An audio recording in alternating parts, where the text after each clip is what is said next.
Bana, ukisikia kukaa kwa utu na utulivu, basi ni siku ya kesho majira ya 2:30 za usiku, moja kati ya mtanange mkubwa kabisa kunako ligi kuu Tanzania bara. Hii inaitwa dabi ya Dar es Salaam ama Dar es Salaam dabi. Ukiita hivyo basi inakuwa imekaa vizuri zaidi. Ni moja kati ya mechi ambayo inavuta hisia kubwa sana kwa Watanzania, lakini si kwa Tanzania tu bali hata Afrika Mashariki, kutokana na ubora mkubwa wa vilabu hivi viwili ambavyo vinakwenda kupepetana kwa siku ya kesho. Hapo unamzungumzia Young Africans, lakini pia unamzungumzia Azam FC, timu ambazo zina wachezaji ambao ni bora kabisa. Tunaamini kabisa tunakwenda kushuhudia dabi kubwa ya Dar es Salaam dabi, kutokana na aina ya wachezaji ambao wako kwenye vikosi vya pande zote mbili.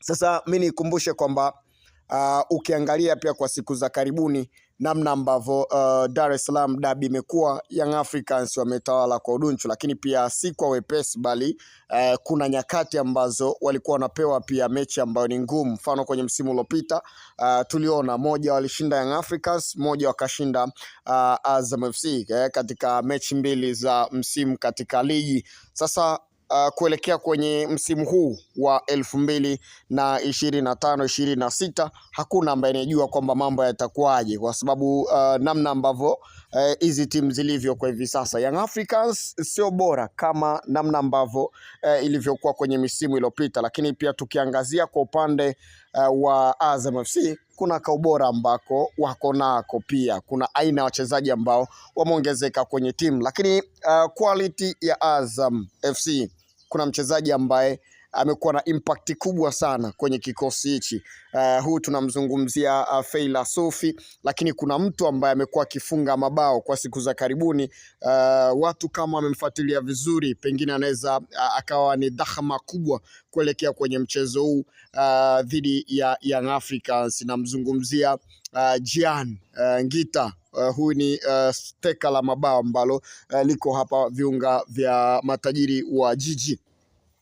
Ukimwangalia Jean anaonekana kama vile hana sumu. Ngita anaonekana kama hana sumu kabisa.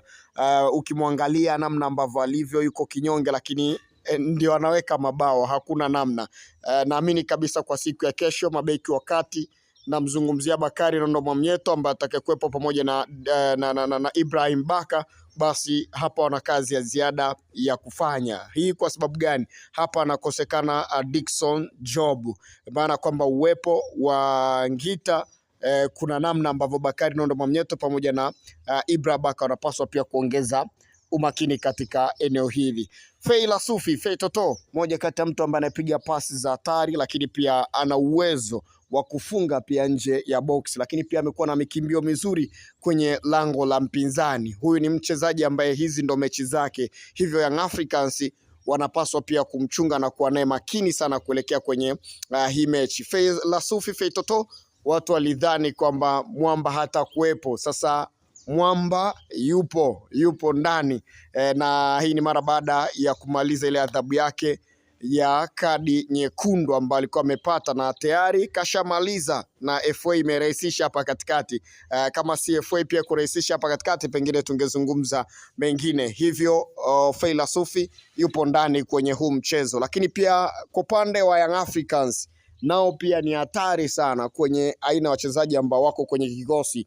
Bila shaka uwezi acha kumtaja Depu, moja kati ya mtu ambaye tayari katika michezo takriban 12 ambayo ameicheza mpaka hivi sasa akiwa na Young Africans, nikiwa nazungumza mashindano yote, mwamba tayari katika mechi ambazo amecheza 12 tayari amehusika kwenye mabao 12, akifanikiwa kufunga mabao 11, lakini pia akiwa na assist moja mpaka hivi sasa toka ajiunge na kikosi hicho cha wananchi Young Africans. Kwenye ligi kuu Tanzania bara tayari mwamba na mabao 6.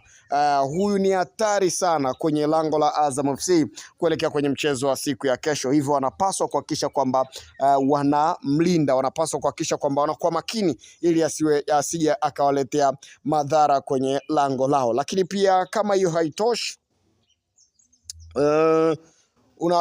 Young Africans wana wachezaji ambao wengi wana press sana. wana wachezaji wengi ambao wanalazimisha mashambulizi.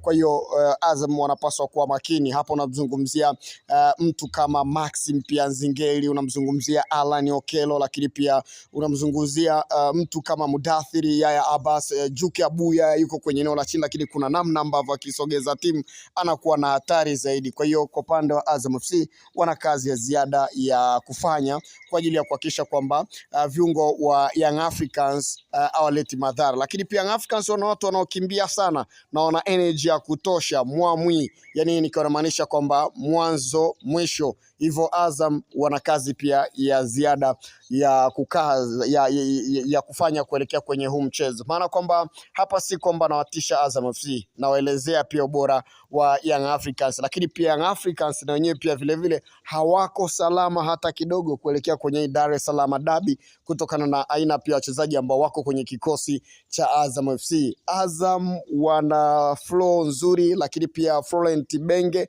hizi ndo mechi zake. Ni moja kati ya kocha ambaye anajua kuandaa vijana wake kuelekea kwenye hii mechi husika, maana kwamba kila mechi husika, maana kwamba mpinzani wa kwanza kabisa, mtu hatari kabisa kwenye kikosi cha Azam FC kuelekea kwenye mchezo dhidi ya Young Africans ni Florent Ibenge, kwa namna ambavyo amekuwa na maandalizi bora kuelekea kwenye mchezo husika. Hivyo Young Africans wanapaswa kuwa na makini sana, wasije wakaingia kwenye mtego wa Florent Ibenge. Kumbuka ni kocha mkubwa kabisa barani Afrika, kocha ambaye tayari ameshaweka rekodi, kocha ambaye tayari ameshakusanya makombe mbalimbali pia, lakini pia ameshakusanya kombe kubwa kabisa barani Afrika la kombe la shirikisho akiwa na RSB Berkane. Hivyo basi kwa upande wa Young Africans wana kibarua cha ziada, na hapa tunamzungumzia kocha Pedro Goncalves, kocha wa kikosi cha Young Africans, bali ana kibarua kizito kwa ajili ya kuhakikisha kwamba anaikwepa mitego ya Florent Ibenge. Lakini kama hiyo itoshi, kuna bato ya wachezaji kwa wachezaji. Hapa ndio shughuli pia ipo uwanjani, wachezaji pia kutimiza majukumu ya kocha bana. Dar es Salaam Derby hii aina kipengele, kwa kikubwa mimi nikwambia kwamba ni moja kati ya mechi ambayo itakuwa tamu sana. Kuhusu Pedro Pacome nitakuja kwa ajili ya taarifa hiyo, manake ni moja kati ya mchezaji ambaye anauliziwa kweli kweli. Je, ikoje hii? Nitakuja kwa ajili ya taarifa hiyo. Hakikisha una subscribe channel yetu. Mimi ni Eric Keman, referee mwenye page ya FIFA, na hii ni Gift Online TV.